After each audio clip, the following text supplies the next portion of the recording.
Bueno, han conseguido ustedes que se revolucionen los presidentes autonómicos, también el alcalde de Madrid, y al final el gobierno ha dicho lo que ha dicho. Suele suceder así, lamentablemente, ¿no? Pero vamos a ver, hay que situar las cosas en su justo término.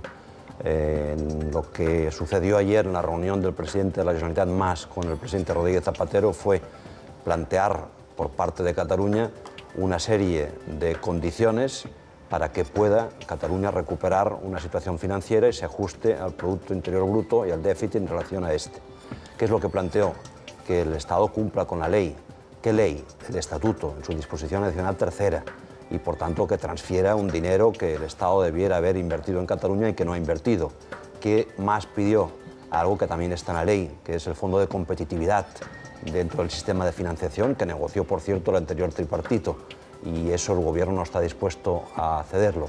Y en ese contexto hay que acordarse, cosa que seguramente olvidan esos presidentes de comunidades autónomas, que la única que ha presentado realmente un plan de austeridad que rebaja un 10%, ya me gustaría a mí ver al señor Gallardón bajar un 10% el presupuesto de su ayuntamiento en lo que son servicios sociales, porque nosotros tenemos básicamente el 80% de nuestro presupuesto dedicado a pensiones, educación y seguridad, por tanto el ajuste es muy duro y consecuentemente con este ajuste más con el dinero que el Estado debe, permite perfectamente financiar y refinanciar la deuda de Cataluña. Bueno, ¿volvemos al café para todos, señor Duran Lleida? En primer lugar, me permitirá que discrepe del planteamiento que usted hizo en la introducción de este debate.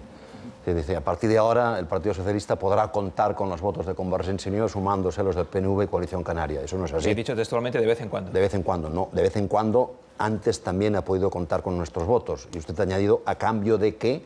A cambio de nada. Es decir, hay que acordar y explicar a la ciudadanía española que el 20 y tantos de mayo, quizás el 23, Convergencia y Unió se abstuvo en una votación fundamental para la economía y el futuro de toda España. Sin nuestra abstención, a cambio absolutamente de nada, la economía española hubiese sido intervenida. Y España no es Grecia, y además hubiese afectado de manera muy importante al euro.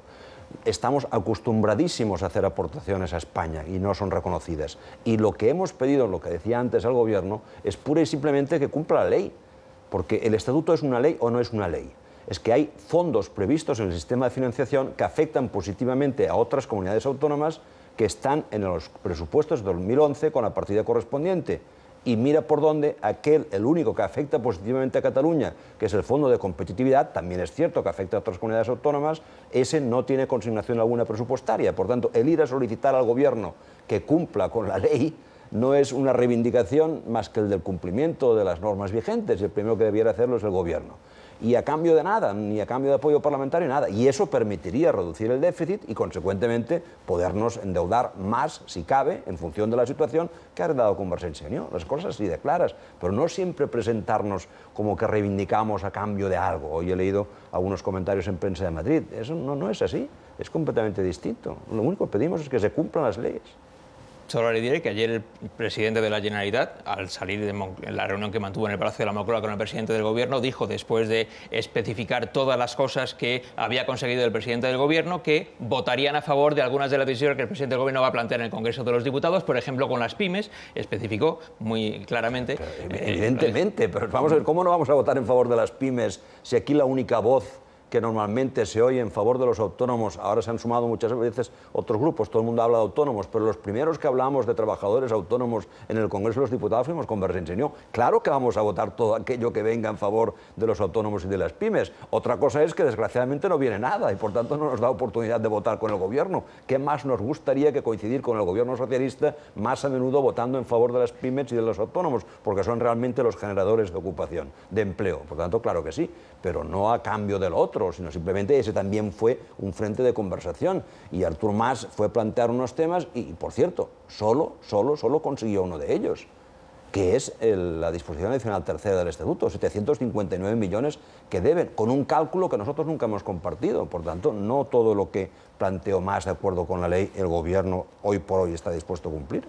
¿Se van a sumar, en principio, después de la reunión que ha mantenido hoy con varios miembros del Gobierno, al acuerdo social cuando se vote en el Congreso de los Diputados? El acuerdo social son muchas partes, ¿no? Por una parte está la reforma de pensiones, la estructura global de la reforma de pensiones la compartimos, coincide bastante, por no decir básicamente, con los planteamientos que hizo la Comisión del Pacto de Toledo, comisión que, por cierto, hay que recordar a la ciudadanía española, si existe es gracias a la propuesta que en su día hizo Convergencia y Unió para que nunca más se utilizasen las pensiones como instrumento de confrontación electoral, debate Aznar, Felipe González, campaña electoral de 93, y que ha dado muchos réditos positivos al conjunto de la sociedad española. Por tanto, en pensiones básicamente estamos de acuerdo. Hay que también no ignorar que gracias a un voto particular de Convergencia y Unió, el único que se aprobó en la sesión de los Pactos de Toledo, la edad de jubilación no es necesariamente los 67 años, como pretendía el Gobierno en los inicios, sino que es variable y flexible. Por tanto, en eso estamos básicamente de acuerdo. Lo que es plan de choque para crear medidas en favor de ocupación de jóvenes, etcétera, hemos añadido al Gobierno, oiga, tengan ustedes también en cuenta a los trabajadores discapacitados. Vamos a ver cómo lo presentan. Lo que es la ley de ocupación, discrepamos en tanto que creemos que invaden competencias autonómicas y hemos solicitado al Gobierno que lo tramiten por separado legislativamente hablando. Vamos a ver. Y lo que hace referencia a pacto energético o a política energética, política industrial, bueno, yo creo que hay un error por parte del Gobierno de entrada el haber suscrito esos acuerdos solo con sindicatos y no con formaciones políticas. Cuando lo traduzca en propuesta legislativa, diré lo que hacemos. Sobre esto le quería preguntar, porque hoy el presidente del Gobierno ha asegurado que había llamado al Partido Popular para que el Partido Popular pudiera participar en la negociación que ha mantenido el Gobierno con los sindicatos y con los empresarios. El Partido Popular dice que eso no ocurrió. ¿A ustedes les llamaron durante la negociación para que participaran en esa negociación? Nunca nos han llamado para participar en la reunión y, sinceramente, dudo mucho que llamasen al Partido Popular para participar en la reunión. Sí es cierto que más o menos he tenido información del Gobierno de cómo iban las cosas. Tan cierto como que la he tenido más de los sindicatos, la UGT en particular del señor Cándido Méndez, que no del propio Gobierno, hasta el extremo que el documento del acuerdo del Pacto Económico y Social nos lo remitieron antes los sindicatos que el propio Gobierno, pero nunca nos invitaron a participar en las negociaciones, y yo creo que el Gobierno ha perdido una gran oportunidad, en línea de lo que antes comentaba el presidente del Gobierno, de sacrificios, etcétera, de intentar aquello que desde el principio de la legislatura vengo proponiendo, un pacto de Estado, que nos pongamos todos de acuerdo, que realmente pensemos en las próximas generaciones y no en las próximas elecciones. Creo que en esta ocasión ha perdido una oportunidad. Volviendo al asunto del endeudamiento, ¿considera usted que lo que está pasando durante este día, en el que se empezó con lo que se permitió para Cataluña y que luego se ha extendido también a última hora de la tarde a otras comunidades autónomas, va a ser entendido por las instituciones europeas, por ejemplo, o por los mercados internacionales como una decisión correcta o como una decisión equivocada? Bueno, yo creo que en la medida que ese endeudamiento esté en el contexto de un determinado déficit, que es lo que en cualquier caso miran y observan los mercados con atención, no tiene por qué haber ningún tipo de problema. Lo importante es que Cataluña pueda asegurar un déficit de acuerdo con las previsiones y con los acuerdos que se ha llegado con el conjunto de las comunidades autónomas. En estos momentos a nosotros se nos dijo que nos heredábamos un déficit del 2,4% del PIB. Y resulta que es el 3,6%. La obligación es rebajarlo hasta el 1,3%. Por tanto, si nosotros presentamos un plan que hemos presentado para rebajar ese déficit a ese extremo, a partir de ahí no tiene por qué haber. Yo creo sinceramente que los mercados, si en cualquier caso se fijan en Cataluña, estarán mucho más tranquilos con el Gobierno actual de lo que lo estaban con el Gobierno anterior. No me cabe la menor duda que el Gobierno catalán transmite confianza a los mercados como los transmite Convergencia y Unió. Si hubiese sido por Convergencia y Unió y el comportamiento económico que hemos tenido en todos los debates frente al PSOE y frente al PP, otro gallo cantaría, de otra manera irían las cosas a España. ¿Y no se puede generar una idea de que tenemos un déficit importante, tenemos una deuda importante y vamos a ampliar todavía más la deuda en las próximas fechas, bueno, en los próximos ampliarla meses? Es para pagar la deuda, es que hay que pagarla o no. Sí, pero con más deuda. Bueno, pero es que si no hay ingresos, ¿con qué se va a pagar la deuda? Más que con más deuda. ¿De qué manera? Ya rebajamos un 10%, pero insisto, es que el 80% del presupuesto de la Generalitat de Cataluña es finalista. Es que eso no lo es en el caso del Gobierno.